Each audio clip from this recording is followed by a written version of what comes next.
Hello viewers, welcome to 360 investing. तो आज के इस सिनेरियो में जहां पर आप देखोगे Nifty is already down by 13%। अगर हम मिड कैप की बात करें तो it's down by 17% approx, and जहां पर स्मॉल कैप में 20% या उससे ज़्यादा की गिरावट ऑलरेडी आ चुकी है। तो यहाँ सबसे बड़ा सवाल एक रिटेल इंसान के लिए ये आता है, what to do next. Because जो हुआ है वो तो अभी ऑलरेडी काफ़ी लोग लॉस में चल रहे हैं। करेंटली बहुत सारे लोग पोजीशन होल्ड कर रहे हैं because stocks are down by more than 25-30%, 35%। But यहाँ से टर्न अराउंड किस तरीके से हम कर सकते हैं, या फिर हम ये देख सकते हैं कि अभी आने वाले टाइम में what should be the strategy. Because यहाँ पर मार्केट्स ऑलरेडी गिर चुके हैं, so it might be a good time to invest for lot of people those who want to start fresh. Okay, तो यहाँ पर हम समझेंगे एक स्ट्रैटेजी मैं आप लोगों के साथ में शेयर करने वाला हूँ जो बहुत ही प्रूवन स्ट्रैटेजी है, एक बहुत बड़े फंड मैनेजर की स्ट्रैटेजी है। अपार्ट फ्रॉम दैट इसके मैं कुछ फ्रेमवर्क्स एंड रूल्स आपके साथ में शेयर करूँगा, and also I will give you multiple case studies so that as a reference आप उसको समझ सकते हो and then you can apply. Okay, and बहुत सारे लोग काफ़ी सारे स्टॉक्स में अटक गए होंगे पोजीशंस के थ्रू, फंड्स ब्लॉक है। आई कंप्लीटली अंडरस्टैंड, इस ऐसे मार्केट सिनेरियो में होता है। लेकिन आज की स्ट्रैटेजी अगर आप ध्यान से सुनोगे समझोगे सो आपको समझ आएगा कि मैं एक्चुअली एक प्रोसेस आपके साथ में शेयर कर रहा हूँ सो दैट आने वाले टाइम में आप बेटर अपॉर्चुनिटीज़ को ग्रैब कर सकते हो। ओके, सो यहाँ पर आप लोग जो मुझे पहली बार देख रहे हो, सुन रहे हो, I am a research analyst and 360 investing पे हम इस तरीके से multiple framework, strategies and sector analysis वगैरह शेयर करते हैं। आप लोगों ने अभी तक अगर मेरा सेक्टर एनालिसिस का पूरा प्लेलिस्ट नहीं देखा है, फंडामेंटल्स टेक्निकल्स का प्लेलिस्ट नहीं देखा है, इस वीडियो के बाद जाके देख सकते हो। आई एम श्योर बहुत कुछ आपको देखने मिलेगा, नया सीखने मिलेगा जो आपने शायद अभी तक मार्केट में ट्राई नहीं किया होगा। So before we start the analysis, just hit the like button and also subscribe to the channel along with the bell notification so that you don't miss out on the next one.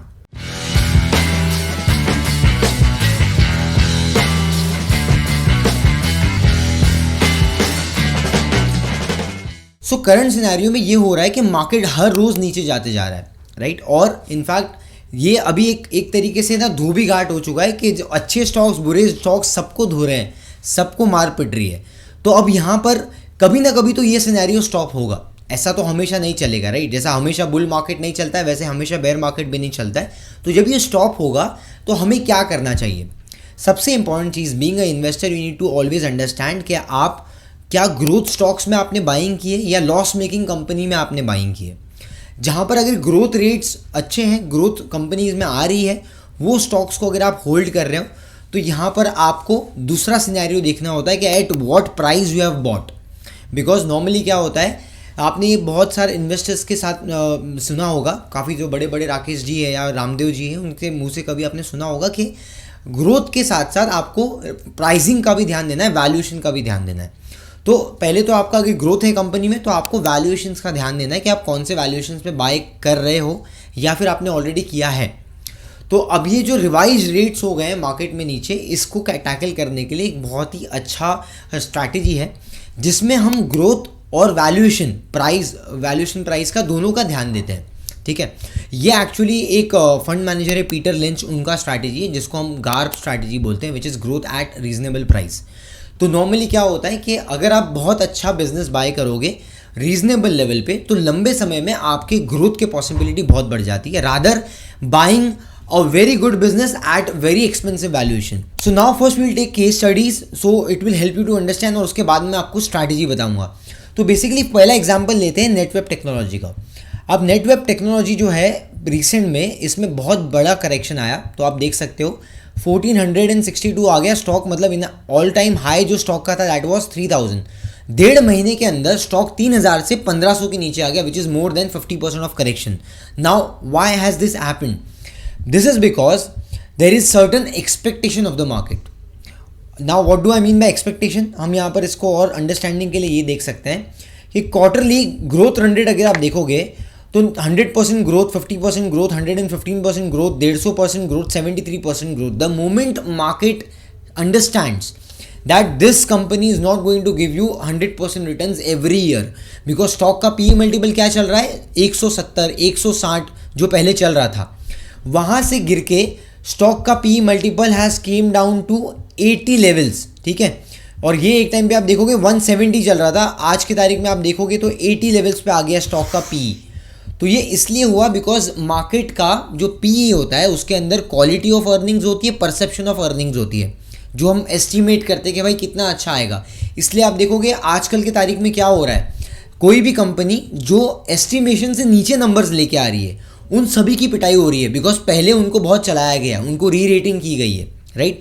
और कोई भी ऐसी company जहाँ पर numbers अच्छे नहीं आए उसको भी मार रहे हैं, बिकॉज मार्केट का जो फ्रॉथ है वो एलिमिनेट होते जा रहा है। अभी यहाँ पर क्या सिनेरियो चल रहा है कि मार्केट में है ना बिग बैशिंग हो रही है सबकी, मतलब सबको धोबी घाट जैसा धोया जा रहा है। और ये सिर्फ एक स्टॉक के साथ में नहीं हुआ है, मैं आपको प्रीवियसली बताता हूँ। यहाँ पर जैसे मैंने आपको इसमें बताया नेटवेब में, आप ये सेम चीज़ देख सकते हो ट्रेंड में क्या हुआ था पिछले 1-2 क्वार्टर पहले। अब यहाँ पर भी आप देखोगे ट्रेंड में भी सेम चीज़ हुई थी। क्वार्टरली अर्निंग्स के रेट के हिसाब से you can see this 45% growth rate, 50% growth rate, 50% growth rate. तो 50% ग्रोथ रेट कंसिस्टेंट रहा है। द मोमेंट मार्केट को ऐसा रियलाइज़ होता है कि भाई एक क्वार्टर थोड़ा सा नीचे आया and you won't be able to see similar kind of growth rates going ahead, तो वहाँ पर मार्केट में थोड़ा सा करेक्शन आना शुरू हो जाता है। और यहाँ पर आप देख सकते हो 8100 से स्टॉक 5400 तक आ गया। तो इस तरीके से आपका पी का री रेटिंग जो होता है वो डी रेटिंग में बदल जाता है, क्योंकि पहले आप देखोगे पीक पे 233 का पी मल्टीपल था, आज की तारीख में 140 का पी मल्टीपल है। अब अभी भी मैं समझता हूँ कि 140 का पी मल्टीपल महंगा है for a company who is generating 40% growth rate, उसके लिए भी 150 का पी मल्टीपल हो सकता है, शायद महंगा ही है मेरे हिसाब से, राइट। और यहाँ पर हमें सेम चीज़ ट्रेंड में भी देखने मिली, सेम चीज़ हमें नेटवेब में भी देखने मिली, और आप ये सेम चीज़ देखोगे इन्फोसिस में भी। 2000 के टाइम पे मैं बात कर रहा हूँ, और मैं आपको एक बहुत ही की लर्निंग यहाँ पर बताऊँगा, ध्यान से देखिए। 2000 का टेक बूम, उसके बाद में जब ये पूरा बबल बर्स्ट हुआ तब लोगों को समझ में आया कि इन्फोसिस के growth rates will be approximately 15% in longer run. और आप यहाँ देख सकते हो 10 ईयर्स में 12% का ग्रोथ हुआ है, 10% का प्रॉफिट ग्रोथ हुआ है, और स्टॉक ने भी 13% का ग्रोथ दिया है। मतलब 2000 टेक बूम में स्टॉक का पी मल्टीपल वॉज एट 200, और वहाँ से डी रेटिंग होना शुरू हुई, बिकॉज इंडस्ट्री में लोगों को इकोनॉमिक्स समझ में आया कि quality of business can only give you 10-15% kind of returns in longer run. और आज का तारीख पे आपको इसका पी मल्टीपल 27, 30, 35 के आसपास मिलेगा। That's how stocks R D rated over a longer period of time. और इसलिए मैंने अडानी वाले स्टॉक में भी जब मैंने बताया था एनालिसिस में, वहाँ पर मैंने एक बहुत इंपॉर्टेंट चीज़ बोली थी, लंबे समय में स्टॉक का प्राइस और आपका फाइनेंशियल्स ज़्यादा टाइम तक झूठ नहीं बोल पाएंगे। लंबे समय में लोगों को समझ में आ जाता है, इंडस्ट्री को समझ में आ जाता है, मार्केट को समझ में आ जाता है, बड़े पार्टिसिपेंट को क्या एवरेज ग्रोथ रेट क्या होगा, उसके हिसाब से स्टॉक को वैल्यूएशन दिया जाता है। सो जो आपका पी मल्टीपल होता है, इसके अंदर क्वालिटी ऑफ अर्निंग्स होती है और एक प्रोजेक्शन ऑफ अर्निंग्स होती है। अगर क्वालिटी ऑफ अर्निंग्स खराब होने वाली है तो प्रोजेक्शन को वापस से डी रेटिंग किया जाएगा, उसको बैक टू एवरेज वाला सिनेरियो वहाँ पर प्ले आउट होगा। और कहीं कहीं पे बहुत ज़्यादा मार दिया है किसी स्टॉक को, अब यहाँ पर रिकवरी आने वाली है और क्वालिटी ऑफ अर्निंग्स इंप्रूव होने वाली है, तो वो चीज़ देखने मिलेगी जो आपको पिछले 3 साल में कैपेक्स वाले सेक्टर में देखने मिली। चाहे आप वो अपार इंडस्ट्रीज़ ले सकते हो, या फिर वोल्टेम ट्रांसफार्मर ले सकते हो, या सीजी पावर ले सकते हो, बिकॉज 3-4 साल पहले इन कंपनीज़ में आपको पता है कि ग्रोथ रेट्स नहीं आ रहे थे। So when the industry recovers and your capex cycle जो बूम है वो चालू हुआ, so that's the time the multiples get re rated. I hope this is getting a bit simpler for you guys. अगर आपको समझ में आया so let me know in the comment section. अब चलते हैं स्ट्रैटेजी के साथ। तो अब आते हैं स्ट्रैटेजी पे। तो जब मैं सोल्यूशन ओरिएंटेड स्ट्रैटेजी के बारे में आपको जो बता रहा हूँ, जैसे मैंने आपको बोला ग्रोथ एट रीजनेबल प्राइस, तो इसका मतलब क्या होता है? मतलब ऐसी कंपनी, ऐसी इंडस्ट्री जहाँ पर ग्रोथ पॉसिबल है और रीजनेबल वैल्यूएशन रीजनेबल प्राइस पे मिल रही है। अब एक सिंपल सा मैट्रिक लेते हैं, जैसे हमने रिसेंट में देखा एग्जांपल्स में, जो भी कंपनीज़ के ग्रोथ मल्टीपल्स, पी मल्टीपल्स 100 से ज़्यादा थे, वहाँ सब जगह पे आपको ज़्यादा डी रेटिंग देखने मिला। ठीक है, मतलब गिरावट देखने मिली। ओके, तो अब यहाँ पर हमें स्टार्टिंग पॉइंट से, मतलब क्योंकि मार्केट ऑलरेडी गिर चुका है, हमें अभी एट्रैक्टिव वैल्यूएशन पे क्या क्या दिख रहा है ये हमें देखना है एज ए इंडिविजुअल।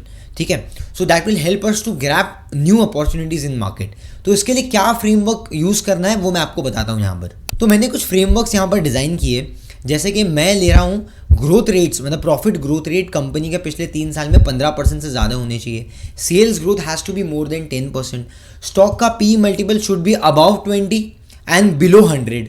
अब अबाउ 20, कुछ लोग बोलेंगे भाई 20 के नीचे वाला तो और सस्ता मिलेगा। ये बहुत इंपॉर्टेंट की लर्निंग है जो मैं आपको बता रहा हूँ। मैक्सिमम टाइम्स में जो पी मल्टीपल 20 से नीचे होते हैं स्टॉक्स में, वो उस इंडस्ट्री में आपको जल्दी ज़्यादा ग्रोथ नहीं देखने मिलेगा, बिकॉज मैक्सिमम केस में those companies are value traps. Value trap का किसी ने वीडियो नहीं देखा है तो फंडामेंटल वाले प्लेलिस्ट में जाके देख सकते हो। और 20 से नीचे के पी मल्टीपल में maximum times you will observe longevity नहीं मिलेगी आपको, अर्निंग्स क्वालिटी नहीं मिलेगी। ओके, इसके लिए पी मल्टीपल हमने एक बैंड रखा है 20 से लेके 100 के बीच में।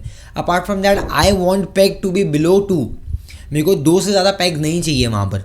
तो पैग का रेशियो किसी ने नहीं देखा है, कैसे चलता है, क्या होता है पैग, तो फंडामेंटल रेशियो का एक हमारा जो फंडामेंटल एनालिसिस का एक प्लेलिस्ट है वो देख सकते हो।